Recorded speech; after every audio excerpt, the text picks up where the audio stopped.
Hi, I'm Gabriel Cowan. I'm here with Dig In Magazine at the 2014 Tribeca Film Festival. Loitering with Intent is a comedy, a dramedy about two guys who are aspiring actors who come into a situation where a script is needed, and they basically lie to this producer and say, "We have this script, it's incredible." They talk the producer into, making this script that they have not written, and they have 10 days to write the script. And so they go to write the script for them to star in and run into their limitations as writers.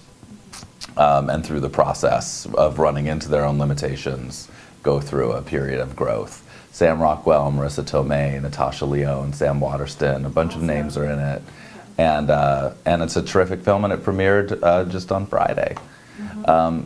Yeah, and then just before I go is Courtney Cox's directorial debut about a guy played by Sean William Scott who's given up on life, and he's ready to take his own life. But before he does, he wants to go back home and right some wrongs. He wants to take on the bully that treated him so poorly. He wants to ask the girl out that he never had the courage to ask out, take on the teacher that belittled him as a child. And by going back home and seeing these people, he actually sees others who maybe should be giving up on life but aren't, and finds the strength to move on. It's a powerful, hysterically funny, and heartwarming comedy. I started as a musician, and in high school, MTV came down and did a rockumentary on my high school band, and then graduating high school, right after I graduated, did a couple records with Robbie Robertson, who had a band called The Band, and Jackson Browne and the Tower of Power, and got record deals of my own and got to tour and see the world that way. And in 1998, I hooked up with David Arquette, and we started a band together called Year 2000. We did some songs for the Scream soundtracks and so forth. And in 2005, I decided that if I was going to get into making films, this was the time to kind of rebrand myself. So I went back to school, I went to Cal Arts and got my master's degree in film directing. And while I was there, I met up with a guy, an incredibly talented filmmaker named John Suits. And at the end of our first year of school, we made a half-hour short film in a weekend. And at the end of an exhausting weekend, we looked at each other and we said, well, if we could make a half-hour short in a weekend, we could make a feature in a week. So we go to our teachers and we say, hey guys, can we get the insurance from the school? Can we get camera equipment? What kind of support will the school give us? They wouldn't give us any support. And they said, you're not ready, go be an intern, go work with the big studios. And we said, no, screw that, we're gonna go do it ourselves.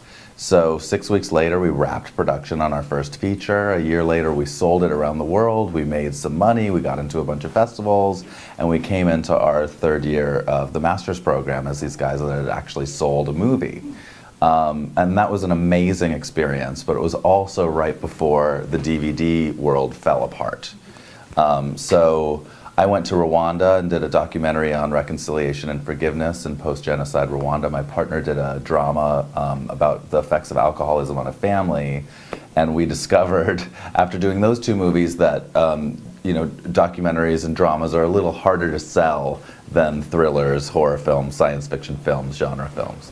And so when we graduated, we went to Martha's Vineyard and I directed a science fiction film called Growth that we went to #1 on iTunes, and we sold to Anchor Bay, and that was kind of the beginning of the company. And the idea behind it has always been to, when we can, it doesn't work on every single movie, but to share the profits with everybody that works on a New Arts Alliance film.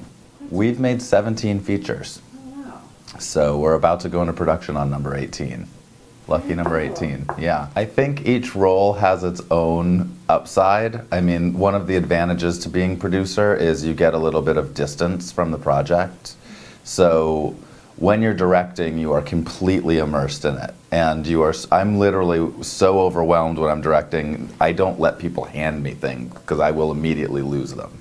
So, but as a producer, you can hold things for the director. You can be the one that's saying, like, have you considered this? Let's make sure that we're covered this way.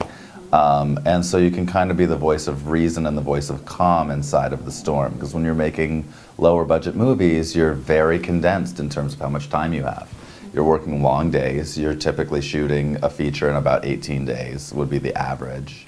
And so it's really tough. So being a producer, somebody that's calm, somebody that's coming up with the ideas of how to make your day, and also that, you know, can be the second unit director and make sure that you know, are getting the inserts and getting establishing shots and so forth, while the director is really focusing on performance and inside, is a big advantage.